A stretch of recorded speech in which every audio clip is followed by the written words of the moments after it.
So, hello guys, Alicia nyo. Nagbabalik ulit para sa ating panibagong video. So, mga minamahal, eto na.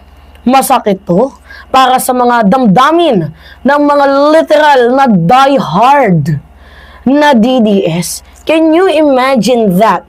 Na sumusuporta kayo sa isang tao na syempre makikita nyo naman noon, 'di ba? Kung paano niya talagang protektahan, kung paano niya ipakita na siya ay maka-Duterte, and then eventually biglang magbabago at bigla niyang sasabihin na hindi naman ako PDP.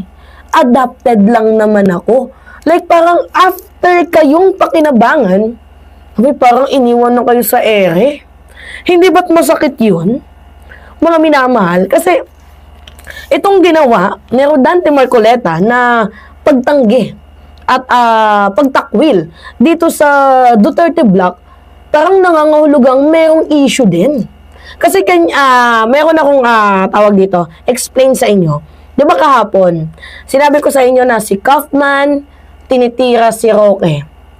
Si Sara, winawala niya na sa mapa, si Bongo. Si Hanilet at si Sara Duterte, meron ding conflict. May team Hanilet, may team Sara, may team Go.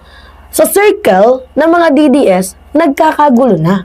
So maybe baka ayaw maapektuhan ni Rodante Marcoleta yung kanyang name, kung kaya't ang kanyang ginagawa ay umuurong sa Duterte Block. Pwedeng ganun para i-save, 'di ba? Iligtas yung kanyang pangalan, or maybe pwede nating tawagin na great pretender itong si Rodante Marcoleta, kasi totoo nga naman, action speaks louder than words, 'di ba? So ngayon, yung issue kasi, if you will remember, kaya daw po nabigyan ng spotlight sa pinakamahalaga, sa pinaka-sensitibong komite, mga minamahal, which is yung Blue Ribbon Committee, itong si Rodante Marcoleta, kaya siya nailagay dyan, dahil para daw po makakuha ng suporta sa Duterte Block, itong si Chis Escudero. Answerable lang naman niya ng yes or no.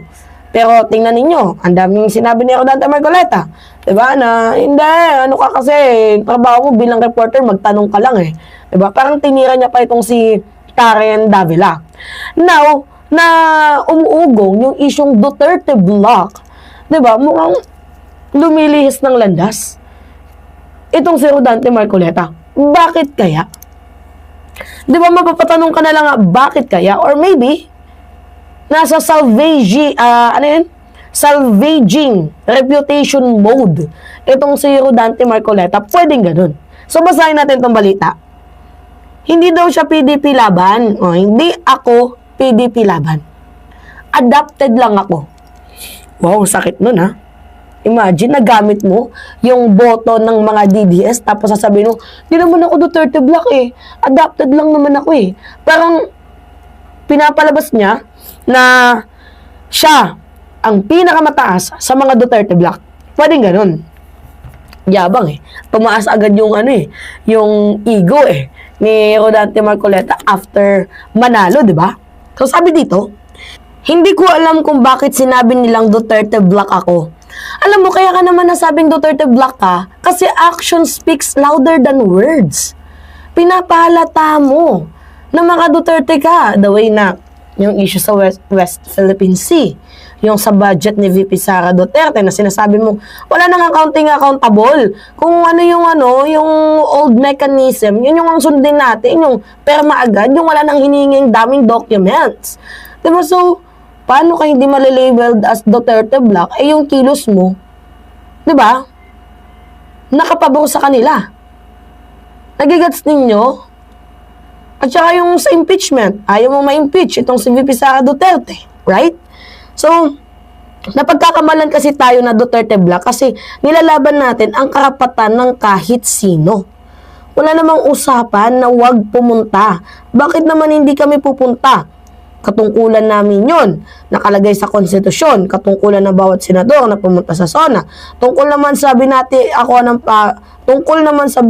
ng Pangulo, palagi, wow, ang feeler ni Marcoleta, binati daw siya ng Pangulo, siya naman tong yumakap sa ating presidente. Palagi ko naman isang bagay na hindi dapat ipagtaka ng kahit na sino man. Senador naman ako, Pangulo naman siya, kaibigan ko naman siya, alangan naman hindi kami magkamayan. Alangan naman hindi kami magkamayan man lang. Alright, mga minamahal.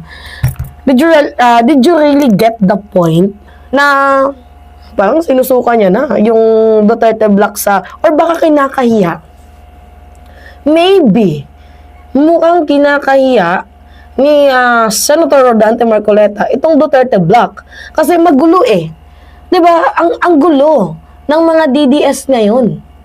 Like, mapapasabi na lang kayo na ano ba yan? Ba't nag-aaway-aaway sila na dapat sana nagtutulungan? Pero sa inyong napapansin at sa akin ding nakikita, ba't ang gulo nila? Yung mga influencer, nag-aaway-aaway din. May kanya-kanyang kuruku, may kanya-kanyang opinyon. Sila, yung mga butiki dyan, sila Panelo. Diba? Ang gulo nila. Wala silang unity. Hindi sila nagkakaisa. Kaya mukhang itong si Rodante Marcoleta, feeling ko lang mga minamahal, ginagawa niya, mukhang ayaw niyang madamay. Dito nga po sa issue, sa inner circle ng mga Duterte, kung kaya play safe. Diba? Kasi yun lang naman yung pwedeng gawing way na Rodante Marcoleta ang magpaka-play safe I-save ang kanyang reputation. Bahala na kayo dyan. Iwan ko na kayo dyan. Basta ako toko. Nandito na ako sa Rurok alangan naman ipadala ko pa yung pangalan ko sa inyo. Kung malalaglag kayo, edi kayo na lang. Diba? Pwedeng ganun. Matindi din ang diskarte ni Rodante Marcoleta. Pero huwag tayong magpapaniwala dyan. Kung sinabi niya man na hindi siya Duterte Black, kasi action speaks louder than words pa din naman. So makikita natin yan sa kanya mga kikilusin pa lamang sa susunod ng mga araw.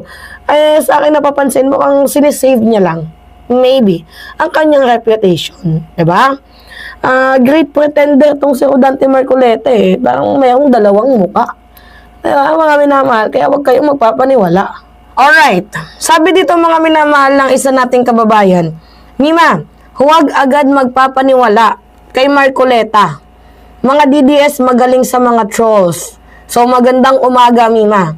So sabi dito, tingnan lang muna natin, Mima, ang kanyang desisyon dito sa impeachment para malaman natin kung talagang dumidistansya na ba siya or tinatakwil niya na ba ang pagiging DDS.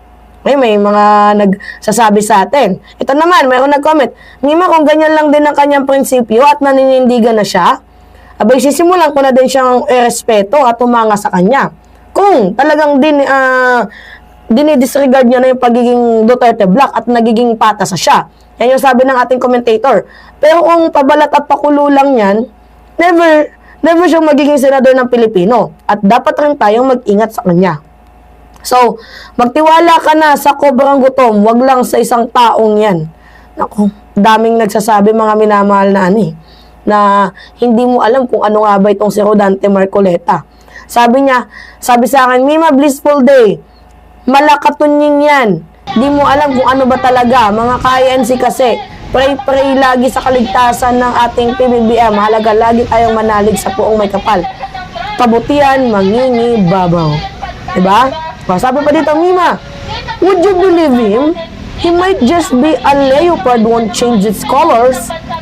Pwedeng ganun. Sabi pa nga dito ni Mr. Steve, Mima, nice move yan ni Rodante Marcoleta. Pero wag natin kalilimutan yung electricity bills niya. Electricity bills promise. Oo nga naman. So, may nagsabi pa dito, Mima, actually, he realized the truth. Maybe. Yun na nga, na-realize niya daw yung katotohanan and what is good for the nation. So, Marcoleta, be brave. Magkaroon ka sana ng yag balls. Mga tao talaga to. So, anyway, mga minamahal, yun po kayo. Ano yung masasabi ninyo? Pahingin lang ako ng comments, likes, and share. And also, don't forget to click to subscribe and hit notification bell for more update. Yun lang po at ingat, mga kababayan.